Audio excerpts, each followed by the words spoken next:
La prise de l'Asmala d'Abdelkader par le duc d'Aumale le 16 mai 1843 est un tableau de propagande commandé par le roi Louis-Philippe en 1845 pour les galeries historiques de Versailles.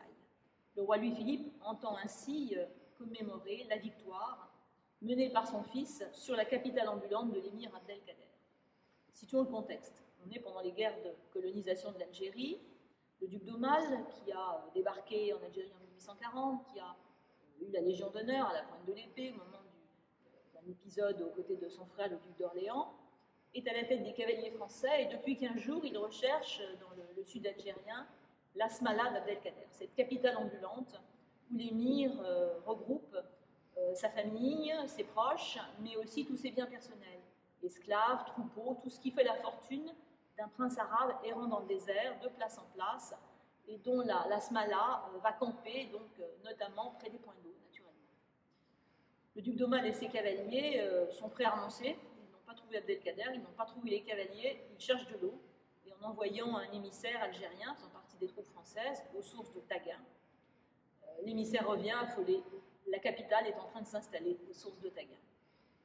Le duc d'Aumale, avec quelques centaines de cavaliers, c'est très peu, hésite un peu, mais se décide à attaquer contre l'avis de tous. Il faut reconnaître que si les cavaliers d'Abdelkader, son armée, la partie militaire de cette Asmala, avaient été présentes, probablement le duc d'Aumale et les cavaliers français auraient eu quelques difficultés. Leur chance, c'est qu'ils sont absents.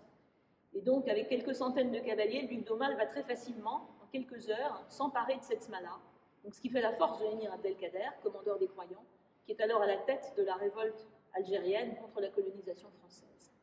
Dans un premier temps, après la prise de l'Asmala, Abdelkader fuira et finira par se rendre, mais seulement en 1847 à Mers el-Kébir, précisément entre les mains du duc d'Aumale. Alors dans cette scène, dont l'original est peint par Horace Vernet, nous avons ici une réplique fort grande, mais on est loin des 23 mètres de long par 5 mètres de haut du tableau original. Horace Vernet dresse une épopée. C'est un véritable panorama, selon la mode de la peinture de l'époque. Donc le tableau original, 23 mètres de long, c'est le plus grand tableau du monde. C'est évidemment un tableau de propagande qui doit frapper les imaginations à Paris, à Versailles, et au Salon de 1845, le tableau est évidemment le plus acclamé. C'est quelque chose que tous les Parisiens veulent voir. Donc c'est une commémoration de cet événement important. Alors que voit-on dans le tableau et comment Horace Vernet s'attache-t-il à rendre ce pittoresque orientaliste qui est cher aux peintres de l'époque?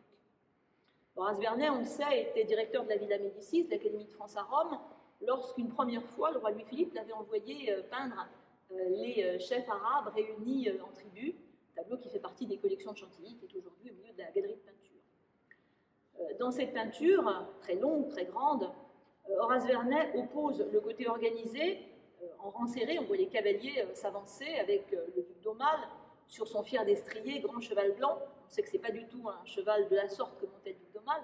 Le duc d'Aumale montait Baba Ali, un petit cheval arabe dont la robe est plutôt grise que blanche.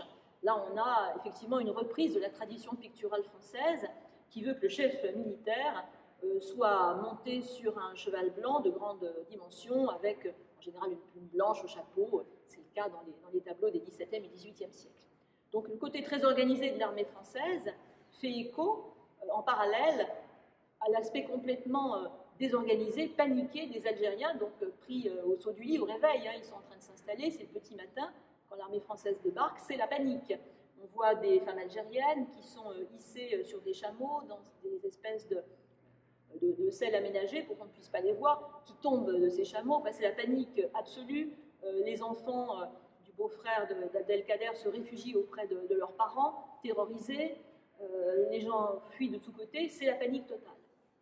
Donc on veut opposer le côté carré de l'armée française au côté pittoresque, au côté local des Algériens, donc, qui sont troublés par l'arrivée brutale de l'armée. Ce grand tableau donc, a connu un immense succès. Il était détaillé sur 6 pages dans le catalogue du Salon de 1845, et c'est évidemment un hommage rendu par Horace Vernet à la monarchie de Juillet. Le duc d'Aumale, quelques années après, en 1847, sera donc nommé gouverneur général de l'Algérie jusqu'en 1948, date à laquelle il devra quitter l'Algérie au moment de la chute de la monarchie de Juillet.